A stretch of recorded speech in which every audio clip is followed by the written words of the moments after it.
It's 6 o'clock on Wednesday, the 27th of December. Good morning. This is Today with Justin Webb and Michelle Hussein. He's also interested in the science behind why hobbies are good for you. We get a scientist together with Today listeners. We usually play chess underwater. Really? This board is heavily magnetized. Right, nothing falls off. Nothing falls off. This is a fascinating idea. And how to read poems out loud with the help of Dame Harriet Walter. He hated that cat.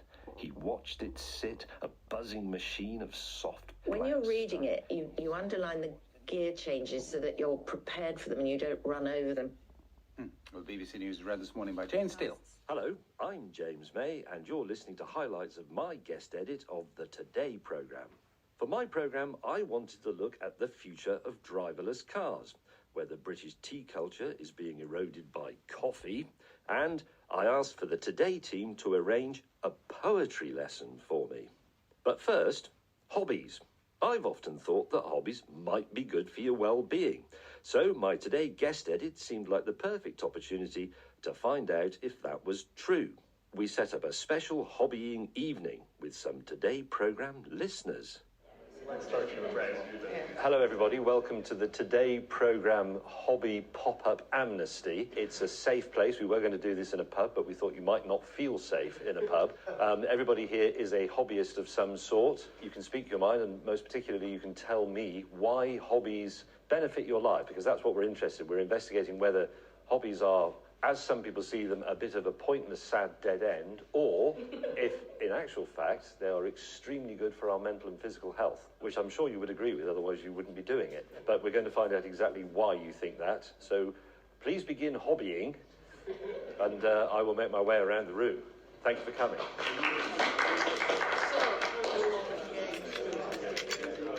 So we've selected some Today programme listeners who have hobbies and are not ashamed of them and wish to share them with you. I'm also joined by Barbara Sahakian, who is a professor of neuropsychology at the University of Cambridge. And actually, if you wouldn't mind, Professor, can you have a wander around as well and see what conclusions you can draw about the power of hobbies? That's great, I'd love to. Thank you.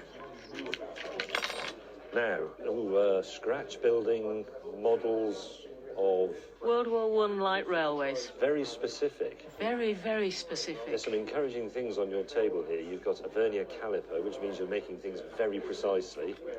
What is that you are working on there? It's called a crew tractor. 24th scale.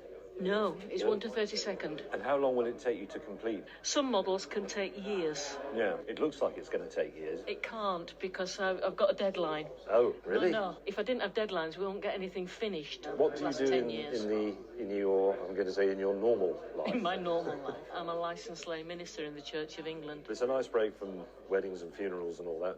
Well, yeah, we had a big funeral last Friday. Felt absolutely drained afterwards, and I was very happy for the brain to go somewhere else. Yes.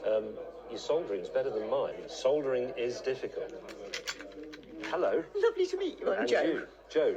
Joe, J-O. And this is cross-stitch? It is, well Yes. done, yes. And this is a type of quilt. All the texture there is done by me sewing along lines in a running stitch. This one took me about a year, sitting every evening. I do love the peace and quiet of just sitting. I love Radio 4, so there's probably Radio 4 bubbling away as well. Well, you're now on it. Fantastic.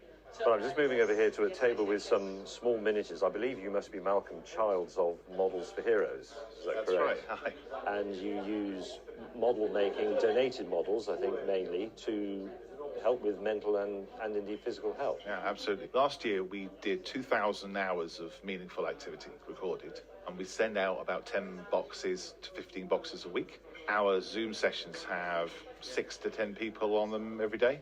Making models together. Online, yeah. And you don't usually need to know things about tanks and civilian life, but suddenly in this hobby, you do. These are willow twigs. I'm a willow weaver. A willow weaver. In what way is it good for you? What is the benefit that you take from it? I think with any craft, it's the mental health aspect of it. It's so relaxing. You're so focused on what you're doing. Everything else outside your immediate space, you forget about. Thank you very much. I'll think what I'd like you to make for me later on, but I'll keep moving for the moment.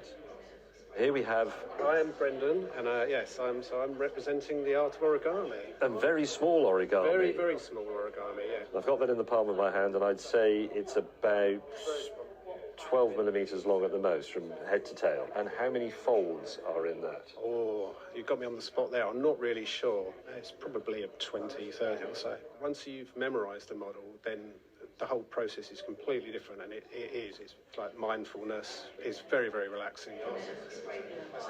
Hello. Hello, hey. Now, you appear to be playing a game of chess, which I'm not sure is a hobby. That is a game, isn't it?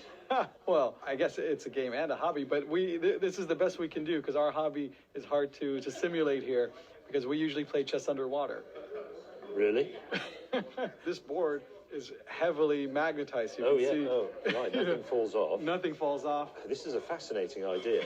Is the skill being able to play chess or being able to hold your breath? I would actually think that it's being able to hold your breath. So I'm going to ask you, this is not something that ever bothered people like Bobby Fischer or Magnus Carlsen, but how long can you hold your breath? At the very beginning, when I'm still, rational, calm, collected, a minute or a minute and a half. I'm not, an excellent free diver, but by the end of it, not even close, though. We'd love you to see it in person one day. Yeah, well, no, I'll do that. That sounds like a great day out. I'm not sure you moved that knight correctly, by the way. Are you ready to speak? Of course. This is Al Murray, and you will know him as a comedian, an actor, a pretty serious historian, but it turns out you're just a nerd, and Yes. you make model tanks. It all comes from the making model tanks. Everything springs therefrom, yeah. One of these tanks is a Cromwell, which is a cruiser tank from the Second World War that the British built. The other tank is a Comet, which is the thing that followed on, so they evolved from one to the other. One weekend of the pandemic, my wife said to me, "You've been at the kitchen table now for 9 hours. Oh, really? That's quite good. You need to stop." My attention span, because of the modern world, is shot. I've managed to regain the ability to concentrate. I was an avid airfix builder when I was 10 to 12 years old, because of my interest in aeroplanes. And in the pandemic, somebody sent me the Airfix 1/72nd scale Spitfire, which is the sort of archetype of all plastic models. And I just sat at the kitchen table with a few jars of paint and a brush, and I made it. And I found it immensely satisfying and therapeutic. Sticking my tongue out and trying to paint a straight line does wonders. But I didn't really tell anybody about it. I sort of didn't want people to know. I know what you mean. Because it's seen as a bit sad. But then all of a sudden I discovered that you'd been doing it. And then I've started to meet all these other people, and I thought, no, it's okay. I talked about doing the modelling of the podcast, and it's attracted all these other scale modelers. There's a sort of community lurking as well. It's quite nice. Everyone's very encouraging rather than saying, "That's terrible and you don't know what you're doing." Okay, well, I've now visited every hobby table in the pop-up hobby amnesty, and it's fascinating. And now I'm going to get an expert view from the professor. Well, I've observed, and I came to it slightly prejudiced because I believe it myself as a man with numerous hobbies that aren't pursued very vigorously. But I do find people here are largely at peace. I would totally agree. What I like about them is they're very upbeat.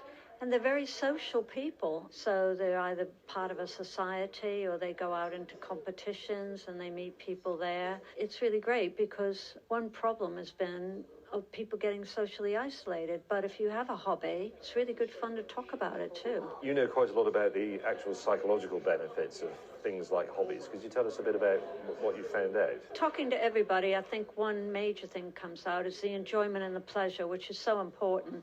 So obviously, in terms of what's happening in the brain, you're affecting the ventral striate and the dopamine system in the brain and getting a pleasurable experience from doing this activity. But on top of that, almost all of them require some kind of focused attention.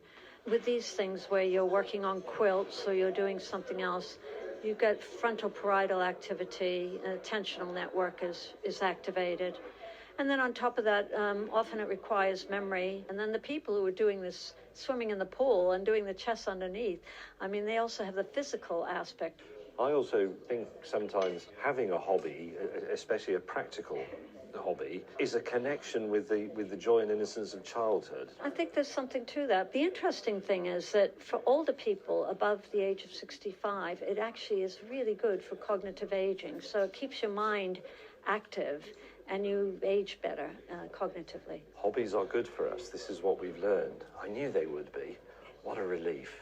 That was my Today programme Pop-Up Hobby Amnesty. It was rather fun.